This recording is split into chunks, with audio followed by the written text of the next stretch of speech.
My name is Maxine Washington. I'm 68 years old from Atlanta, Georgia, and I'm about to tell you how my son Marcus thought he could report me dead to the Social Security Administration and steal my benefits while I was recovering from pneumonia in a rehabilitation facility, not knowing he'd picked the wrong mother to defraud.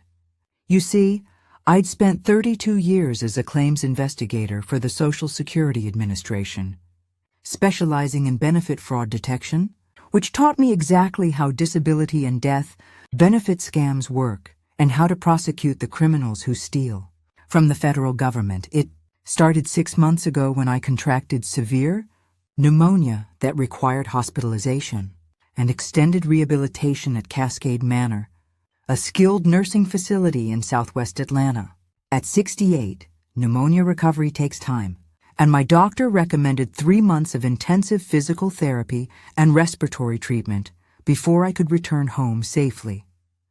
During my recovery, Marcus visited twice weekly, always asking detailed questions about my estate planning and whether I'd updated my Social Security beneficiary information recently. He'd bring official-looking documents for me to sign, claiming they were Medicare paperwork or insurance forms, pressuring me to authorize them quickly while I was still weak from illness. "Mama, you know I'm just looking out for your best interests," Marcus would say, hovering over my rehabilitation bed with papers in his hands.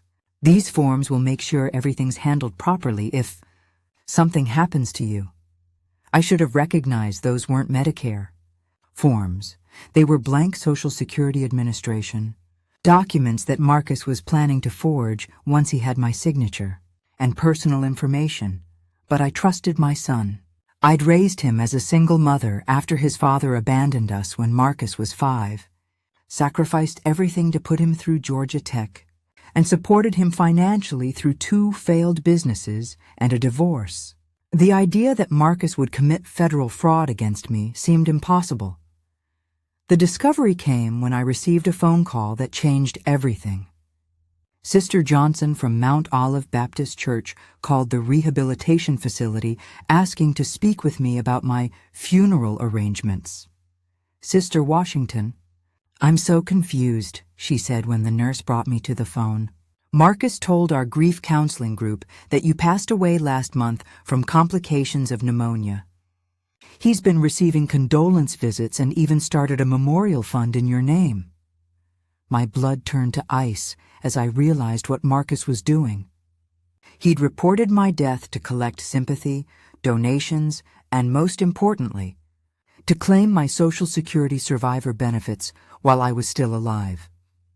That afternoon, I called the Social Security Administration's fraud hotline using skills I'd developed during 3 decades of investigating benefit crimes. "This is Maxine Washington, retired SSA investigator, employee ID 847291. I need to report that someone has falsely reported my death to claim survivor benefits. Mrs. Washington, what makes you think someone has reported you deceased?" "Because my son is attending grief counseling sessions for my death and collecting memorial donations while I'm very much alive in a rehabilitation facility." The SSA investigation revealed that Marcus had indeed filed a death certificate with forged medical signatures, claimed my body was cremated immediately due to infectious disease, and applied for $35,000 in survivor benefits plus my monthly Social Security payments of $2,800. But Marcus made one fatal mistake in his fraud scheme. He forgot that his loving mother wasn't just some elderly woman who wouldn't discover his crimes.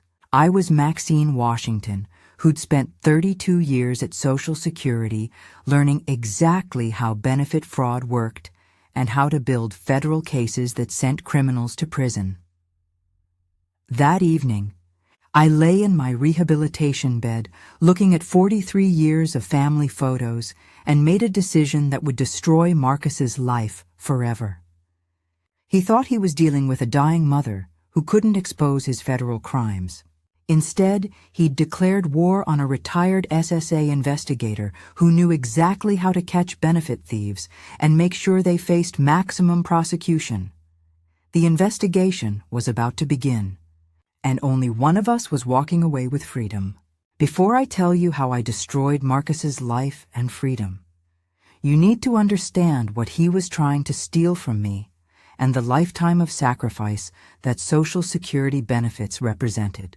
Every dollar Marcus fraudulently claimed was earned through 43 years of honest work and personal sacrifice that he'd watched me make for his benefit since childhood. I started at the Social Security Administration in 1978 as a claims representative, fresh out of Spelman College with a sociology degree and determination to help people navigate the complex federal benefit system.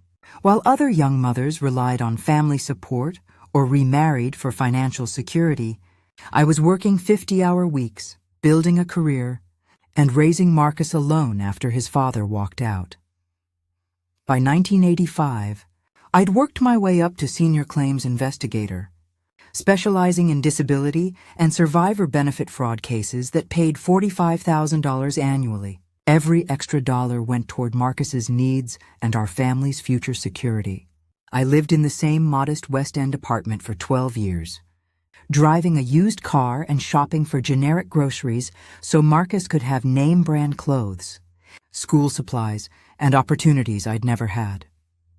When Marcus graduated high school in 1995, I'd saved $25,000 for his college education through 15 years of working overtime and living below my means. When he chose Georgia Tech's engineering program, I took out additional loans to cover the $85,000 total cost of his 4-year degree. "Mama, I'm going to make you proud," Marcus told me at his graduation ceremony. "This engineering degree is going to change our whole family's future." But Marcus's promises evaporated quickly after graduation. Instead of building a stable career, he was constantly starting and failing businesses, always needing financial bailouts that came from my Social Security salary and retirement savings. When his first consulting firm failed in 2001, I gave him $35,000 from my 401k to pay business debts. When his second venture collapsed in 2005, I provided another $28,000 to cover his personal expenses. When his wife left him in 2008, I co-signed his apartment lease and provided $15,000 to help him get back on his feet. Over 20 years, I calculated that I'd given Marcus $145,000 in direct financial assistance, money that came from my SSA salary and the retirement savings I was building for my golden years. Every dollar represented overtime hours, holiday work, and personal sacrifice for my son's benefit. But my investment in Marcus wasn't just financial. It was emotional support and professional connections that shaped his opportunities. I used my government benefits knowledge to help him navigate healthcare systems, disability claims for his back injury, and unemployment benefits during his career difficulties.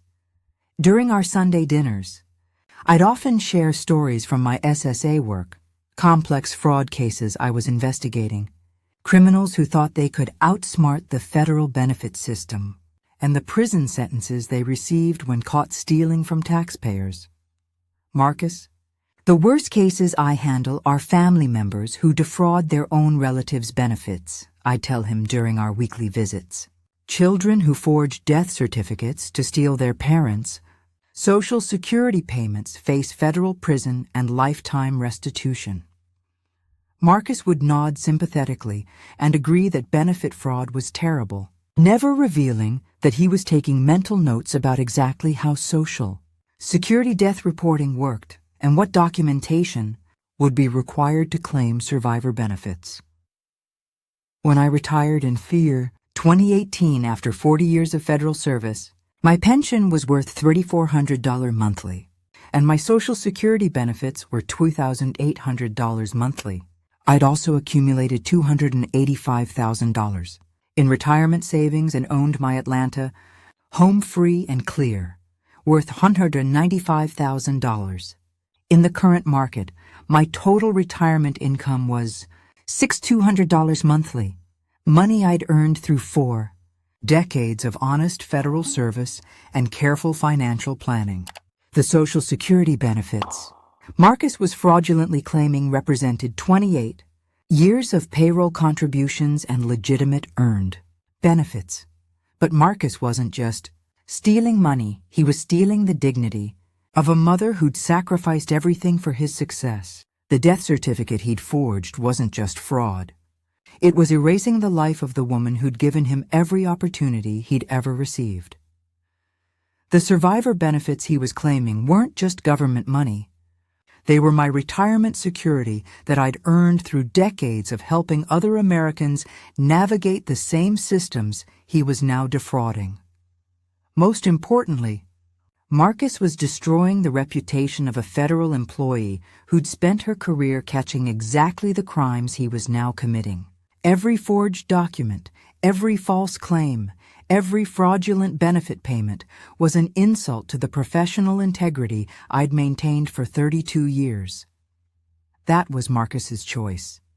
Now he was about to learn what happened when you defrauded someone who'd spent 3 decades learning exactly how the Social Security Administration prosecutes benefit thieves and ensures they never steal from taxpayers again. What I discovered next revealed that Marcus's Social Security fraud wasn't a desperate, spur-of-the-moment decision. It was a sophisticated criminal scheme he'd been planning since my pneumonia diagnosis, using my hospitalization as the perfect cover for his federal benefit theft. The morning after Sister Johnson's shocking phone call, I did what any retired SSA investigator would do when facing federal fraud. I contacted my former supervisor, Margaret Chen, who now directed the Atlanta Regional Office's Fraud Investigation Unit. Margaret, this is Maxine Washington. I need to report Social Security death benefit fraud, and I need to do it discreetly because the perpetrator is my son. Maxine, we heard you'd passed away. Marcus submitted your death certificate last month, and we processed his survivor benefit claim. Are you telling me you're alive? Margaret, I'm very much alive and recovering from pneumonia at Cascade Manor. Marcus has committed multiple federal crimes using my identity, and I need this investigation to be comprehensive and devastating.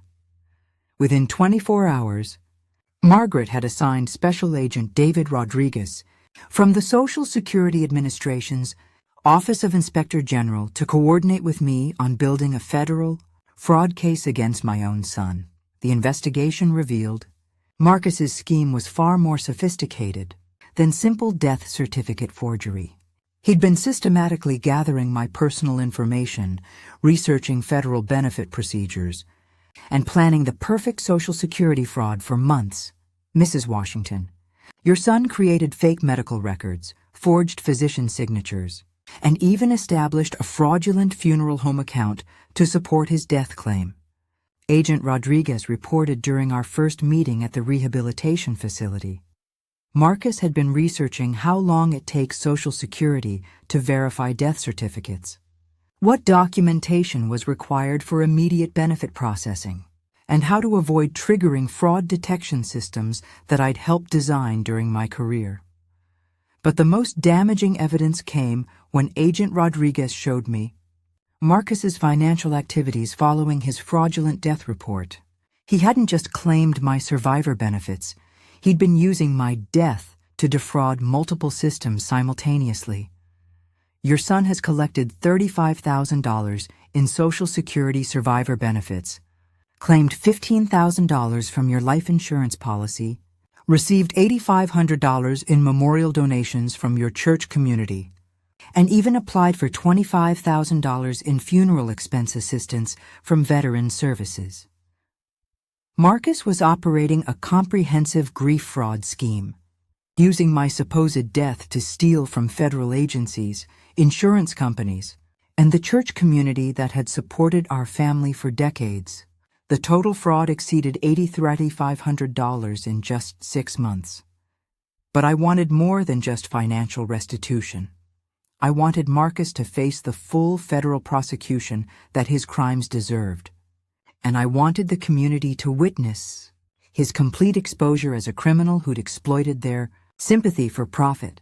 My next call was to Detective Lisa Santos at the Atlanta Police Department's White-Collar Crime Division, a law enforcement officer I'd worked with on numerous SSA fraud cases during my federal career.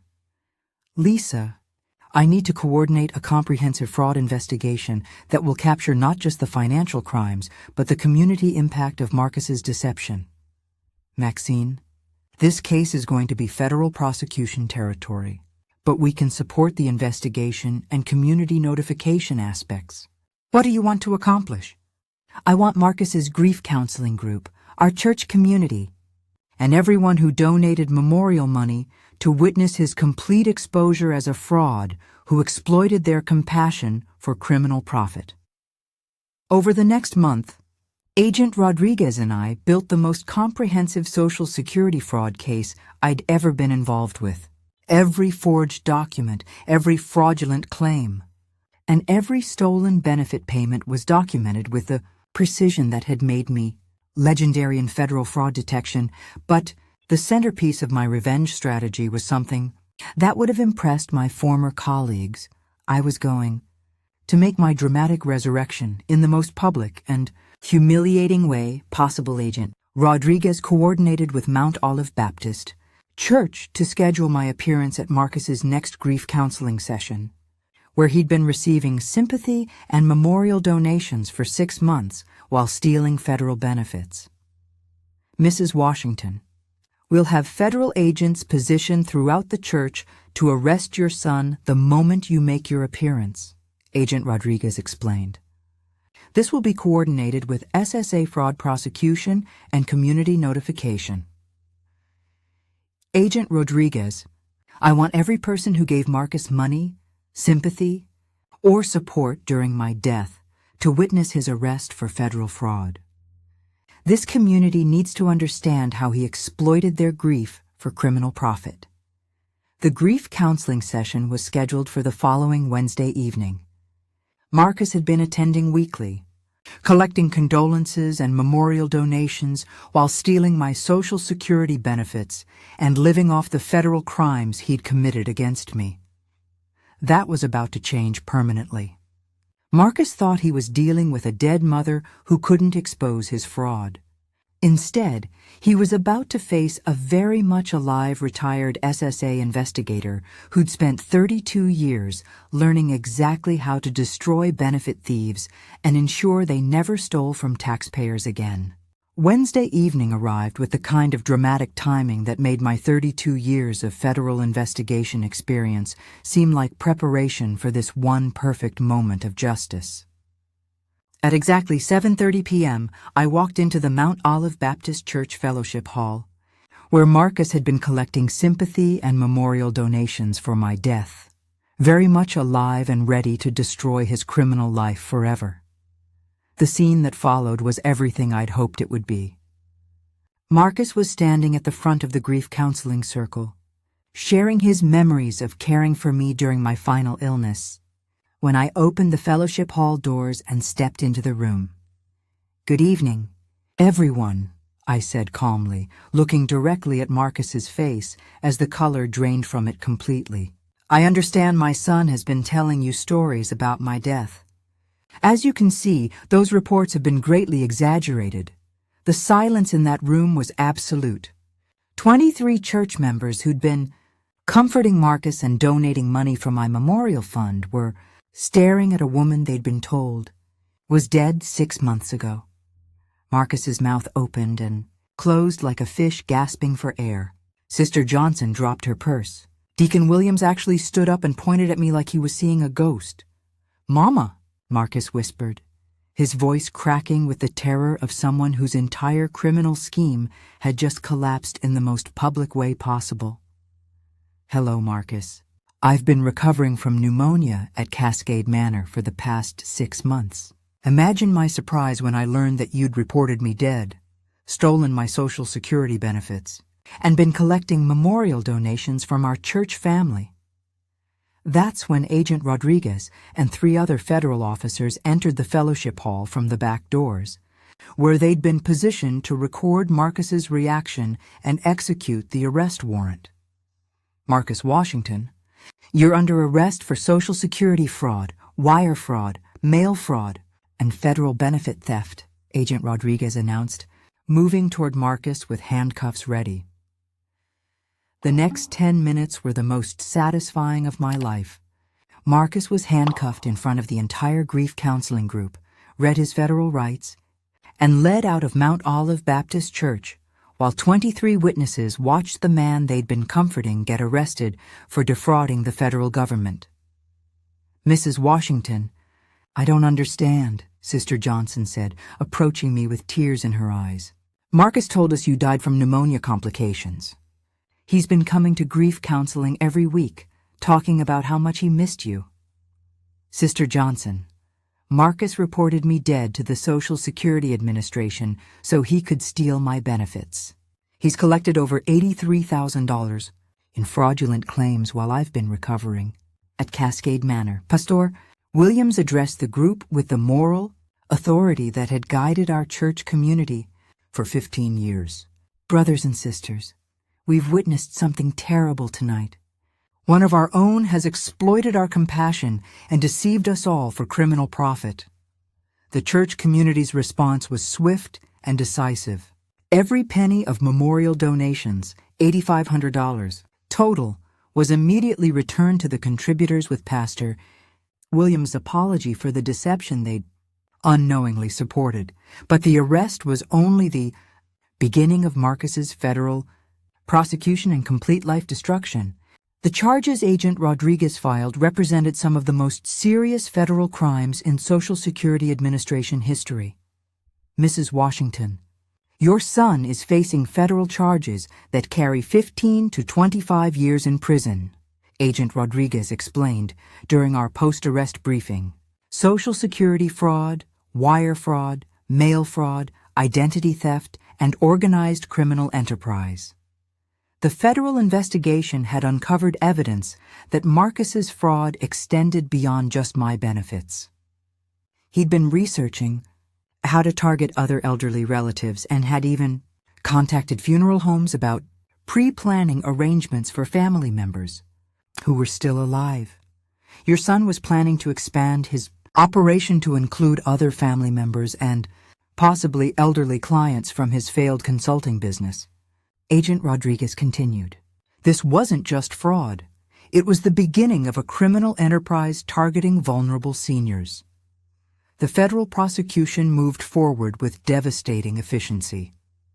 Marcus's own forged documents, his fraudulent benefit claims, and the recorded evidence from his arrest created an airtight case that his court-appointed attorney described as prosecutorial dream material. Mrs. Washington, the evidence against your son is so overwhelming that the federal prosecutor is recommending he accept a plea agreement rather than face trial. Marcus's attorney explained during a meeting I wasn't supposed to enjoy as much as I did. What kind of plea agreement? I asked with the professional curiosity that had driven my 32-year career. 15 years in federal prison, complete restitution of all fraudulent benefits, and lifetime prohibition from accessing any federal benefit programs. Marcus thought he could kill me on paper and steal my Social Security benefits while I was helpless to stop him. Instead, he learned that some mothers spent their careers learning exactly how to coordinate with federal authorities to destroy benefit thieves and ensure they never stole from taxpayers again. The final destruction of Marcus's life unfolded with the systematic precision that federal prosecutors bring to Social Security fraud cases, complete, permanent, and designed to ensure that criminals who steal from vulnerable seniors never get the opportunity to commit those crimes again.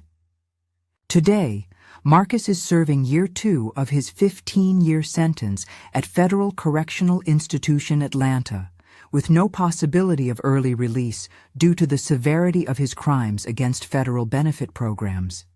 He won't be eligible for parole until 2037, having spent the prime of his adult life in federal prison for defrauding the mother who'd sacrificed everything for his success. But the criminal conviction was only the beginning of Marcus's complete life destruction. The federal restitution requirements and civil penalties would follow him for the rest of his life, ensuring that his crimes against me had permanent financial consequences. The federal court ordered Marcus to pay complete restitution of $83,500 in fraudulent benefits, plus $125,000 in federal penalties and investigative costs. With interest and collection fees, his debt to the federal government totaled $267,000. Money he'd never be able to repay working prison jobs at $0, $23 per hour. But I wanted more than financial justice. I wanted the Atlanta community to understand exactly what Marcus had done and how his crimes had exploited the compassion of people who tried to comfort him during my supposed grief. The Atlanta Journal-Constitution ran a comprehensive investigation titled, "The Son Who Killed His Mother for Social Security: How Federal Benefit Fraud Exploits Community Compassion." The article detailed Marcus's sophisticated fraud scheme and the church community's response to learning they'd been deceived. Marcus Washington systematically exploited his church family's sympathy while stealing federal benefits meant for legitimate survivors, the article reported. His mother's dramatic appearance at his grief counseling session exposed one of the most callous Social Security fraud schemes in Georgia history. The story became a cautionary tale throughout Atlanta's African American community about the importance of verifying death claims and the sophisticated schemes criminals use to exploit federal benefit programs.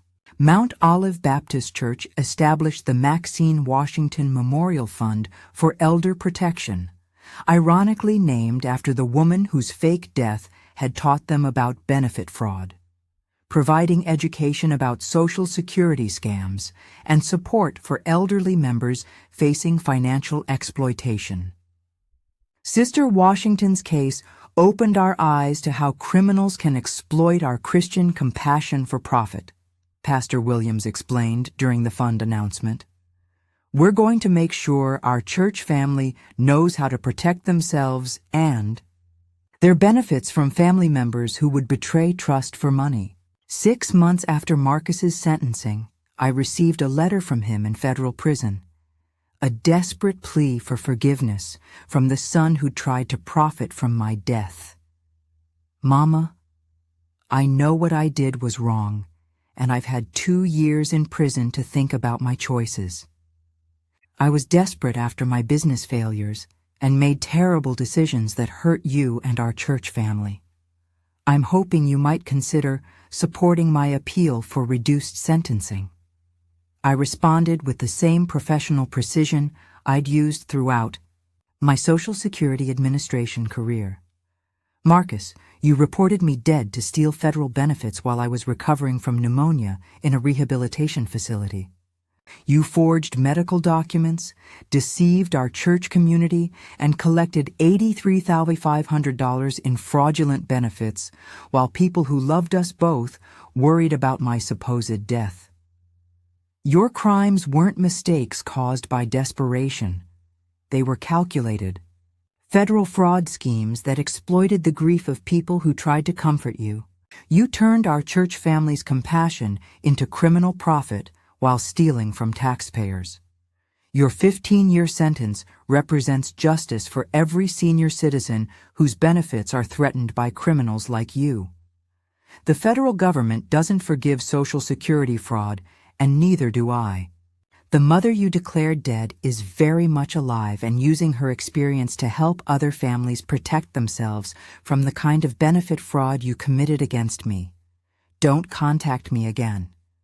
Today, I'm 71 years old, living comfortably in Phi. My Atlanta home with my full Social Security benefits restored and additional compensation from the Federal Victim Assistance Program.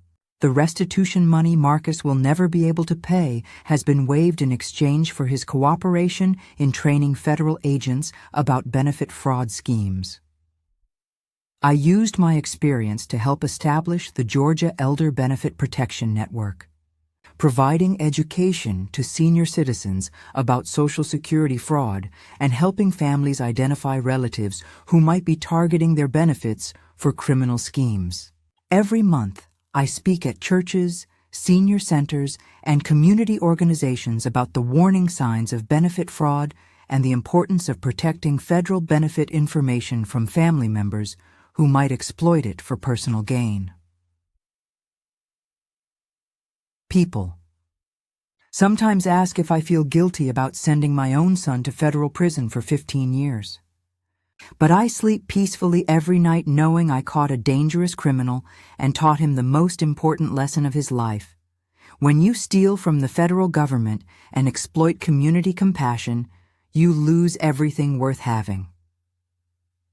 Marcus thought he could declare me dead and profit from fraudulent grief while I was helpless to expose his schemes.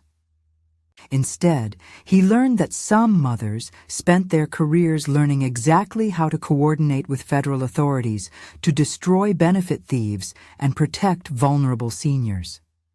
The last thing I want to say is this: protect your Social Security information, verify death claims before offering sympathy or donations, and never assume family members won't defraud federal benefits for personal profit. When children become criminals, justice isn't personal. It's exactly what taxpayers deserve. Because when people use family relationships to commit federal crimes, the only response is to use federal law enforcement to make sure they spend their lives in prison, where they can't steal anyone else's benefits again. Thank you for listening to today's story from Granny Story Corner. Life teaches us lessons in the most unexpected ways, doesn't it? If this story touched your heart, please subscribe for more real-life tales that remind us of our shared humanity. Until next time, may your own story be filled with wisdom and love.